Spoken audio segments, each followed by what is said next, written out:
investir sempre foi um tabu para a população brasileira em geral. A ideia que a maioria das pessoas tem sobre investimento é que é algo extremamente arriscado. E bom, isso tá até certo em partes, porque muitos encaram investimento como uma aposta, pensando em aplicar dinheiro em uma determinada ação, por exemplo, apenas torcendo para que ela suba, sem estudar sobre a empresa e sem nem saber o que está fazendo. E esse é um erro gigante para quem quer começar a investir em renda variável, por exemplo. Então, o primeiro passo para quem quer começar a investir, obviamente, é saber o que está fazendo, estudar sobre. Isso parece algo bem óbvio, mas a maioria não vai atrás de entender sobre cada tipo de investimento. Mesmo começando dali pela renda fixa, que possui investimentos mais conservadores, mais seguros. Por exemplo, investir em bancos que têm a cobertura do FGC ou também em investimentos do Tesouro Direto. Bom, você está no último episódio da nossa série Educação Financeira Ilustrada do canal Manual da Evolução. Se já curtiu a ideia do vídeo, deixe seu like e bora pro conteúdo. Como eu disse anteriormente, se você está iniciando nesse mundo dos investimentos, começar pela renda fixa é a melhor alternativa, pois tem um risco mais baixo, principalmente com a cobertura do FGC, o Fundo Garantidor de Crédito, que assegura investimentos de até R$250 mil. Ou seja, se você investe em algum banco e tem valores investidos de até R$250 mil e esse banco chegar a falir, o FGC vai cobrir o prejuízo que você teria pela falência do banco. Bom, os títulos privados de renda fixa mais comuns são CDB, LCI e LCA. Todos eles são emitidos por bancos. No caso do CDB, nada mais é que a gente emprestar dinheiro para o banco e ele nos devolver com juros. Já o investimento em LCI é quando emprestamos dinheiro para o banco ou uma instituição financeira para financiar e desenvolver o setor imobiliário. E assim o banco também devolve nosso dinheiro com juros. Da mesma forma funciona o LCA. Porém, em vez de o dinheiro ir para o setor imobiliário, vai para o setor do agronegócio. E como ao investir em LCI e LCA estamos de certa forma ajudando a desenvolver esses setores da economia, o setor imobiliário e do agronegócio, não tem incidência de imposto de renda. Já o CDB tem imposto de renda retido na fonte. Ou seja, o rendimento que vai aparecer para você lá no banco é o valor líquido, já descontando o imposto de renda. Porém, isso não significa necessariamente que LCI e LCA compensa mais que o CDB. Essa análise é você quem vai fazer. Cada instituição tem produtos financeiros diferentes, com rentabilidades diferentes. Então, basta estudar para saber qual a melhor alternativa para você. Além disso, também vale analisar a liquidez do investimento. Se você, por exemplo, está fazendo uma reserva de emergência, é bom ter liquidez imediata ou diária. E outra coisa muito importante, para esses investimentos sempre veja se tem cobertura do FGC. Além disso, continuando em renda fixa, também existe o Tesouro Selic, que é considerado o investimento mais seguro do Brasil, que funciona basicamente da seguinte forma. A gente empresta dinheiro para o governo, para ele financiar obras públicas, por exemplo, e recebemos o dinheiro com juros. E esse investimento não tem FGC, porém é considerado muito seguro, pois para acabar o dinheiro do governo, o Brasil todo tem que ter quebrado antes. Mas todos esses investimentos de renda fixa que falei aqui de forma breve, estão atrelados de alguma forma à taxa de juros básica do Brasil, a taxa Selic. Aí você pode me perguntar, mas o investimento em CDB, LCI e LCA estão atrelados ao CDI. E tá certo, porém o CDI acompanha a taxa Selic, com apenas 0,10% de diferença. Ou seja, hoje, no momento que estou gravando esse vídeo, a taxa Selic está em 11,75% ao ano. E assim, o CDI está em 11,65%. Quase a mesma coisa, né? Ou seja, quando vemos escrito rende 100% do CDI, significa que está rendendo 11,65% ao ano. Lembrando que estou falando isso em janeiro de 2024. Mas é isso, a rentabilidade da renda fixa sempre vai estar atrelada de alguma forma à taxa Selic. Então, enquanto a taxa Selic está alta, os investimentos de renda fixa tendem a render mais, como é a situação econômica que estamos vivendo atualmente. Porém, em 2020, a taxa Selic já esteve em 2% ao ano.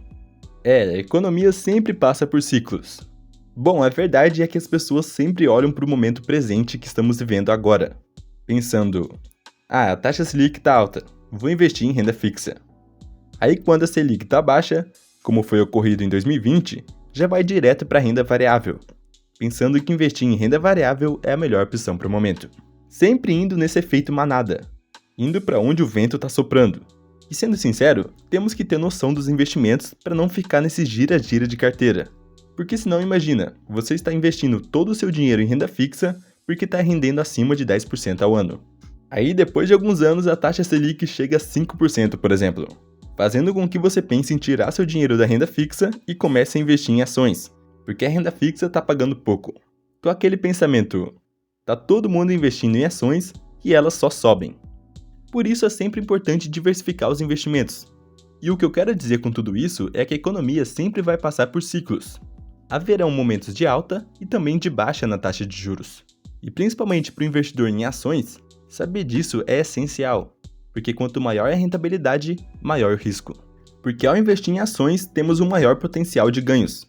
Porém, se você comprar no momento de euforia do mercado, na hora errada, que os preços estão lá em cima, pode acabar perdendo dinheiro na renda variável. Pois a maioria dos investidores compraram na baixa, enquanto você está lá comprando em um momento que o preço está nas alturas. E depois de um período, quando o mercado se movimentar negativamente, vai ver as ações que você comprou na alta e em baixa. O que faz muitos iniciantes pensarem que estão perdendo dinheiro na bolsa e vendem as ações com prejuízo. Por isso, antes de investir, em renda variável principalmente, é bom estudar e saber o que você está fazendo. E ir começando de pouquinho em pouquinho, não colocar todo o seu patrimônio em uma ação que você acha que vai subir. E o que quero deixar claro aqui é que ao chegar em um certo nível de dinheiro investido em renda fixa, por exemplo, já ter formado a reserva de emergência, eu acho interessante sim começar a investir aos poucos em renda variável, para ir pegando o jeito da coisa, sentindo como funciona o mercado das ações e também dos fundos imobiliários. Até porque em renda variável no longo prazo, você consegue rentabilizar muito mais o seu dinheiro do que deixar apenas na renda fixa, com aquele rendimento garantido. Essa é a grande diferença. Enquanto na renda fixa você tem aquele rendimento conservador, na renda variável você tem maior potencial de ganhos. Porém, também sofre risco de perder dinheiro se não souber o que está fazendo. Por isso é sempre bom estudar antes de começar. E quando estiver investindo, começar de pouco em pouco, para ir sentindo o mercado. E eu falo de ações porque se formos parar para pensar, todos os grandes investidores estão na renda variável. O maior investidor do mundo, o Warren Buffett, tem uma frase que gosto muito. O risco vem de não saber o que você está fazendo. E tem total sentido quando pensamos naquelas pessoas que compram ações como se fosse uma aposta. Comprando hoje e daqui 2 semanas vê que desvalorizou um pouco e já vende. Sem nenhum estudo prévio, pensando que se desvalorizou 1%, é porque já está em prejuízo e já vende. Outra frase muito boa dele que levo para a vida toda é: nunca possua uma ação nem por 10 minutos, a menos que esteja disposto a possuí-la por pelo menos 10 anos. Esse é o pensamento de longo prazo quando investimos em ações. É comum que a ação desvalorize em alguns meses, justamente porque a economia passa por ciclos. Porém, se for realmente uma boa empresa, vai conseguir passar por crises e ainda sair mais forte depois. Veja como ficou o Ibovespa na crise de 2020. Caiu bastante, e logo em 2021 já vemos a retomada e a subida das ações. Outro grande exemplo é o Sr. Luiz Barsi, o maior investidor pessoa física da Bolsa de Valores do Brasil. E com certeza a melhor frase dele é: com disciplina e paciência é impossível perder dinheiro com ações. Ele tem a estratégia de investir em empresas sólidas de setores perenes da economia, com foco em receber dividendos, ou seja, os lucros dessas empresas, e reinvestir, para assim formar uma bola de neve de investimentos, que com o passar do tempo tende a crescer cada vez mais. Para você ter uma ideia, Barsi investe há mais de 60 anos, e atualmente recebe mais de R$1 milhão por dia apenas de dividendos. A estratégia do Barsi sempre foi investir em boas empresas de setores que a economia não funcionaria sem eles. E claro, que tenham potencial de pagamento de bons dividendos. E como o dividendo é pago de acordo com o número de ações possuídas e não pelo valor aplicado, ele comprava ações de empresas em momentos que poucos queriam tais ações, comprando assim por um preço baixo. Ele fez isso em diversos negócios diferentes, com a ideia de que futuramente, quando a ação subir, ele recebesse dividendos proporcionalmente maiores. Se você não entendeu, vamos para um exemplo. Digamos que uma ação valia R$ 5,00 2 anos atrás, e você comprou 1.000 ações, ou seja, investiu R$ 5.000.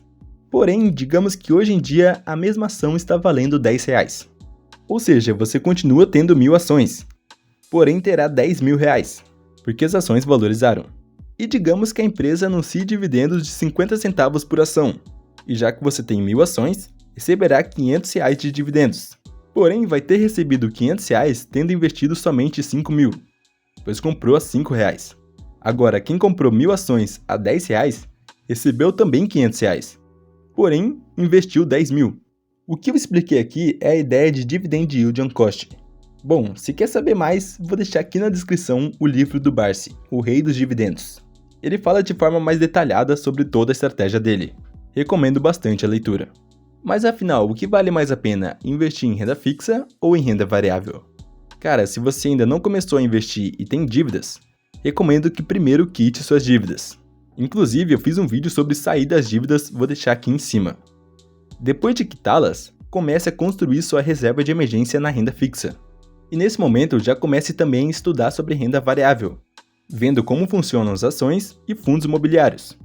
Para quando você já tiver ali uns R$5.000 na reserva de emergência, ainda continuar aportando para ter uma reserva mais robusta, mas também começar de pouquinho na renda variável, para ir sentindo o mercado, vendo como funciona na prática. Começando por aquelas ações mais conservadoras e mais seguras. Bom, vou deixar aqui na tela um vídeo só sobre investimento em renda variável. Muito obrigado por assistir o vídeo até aqui e até o próximo.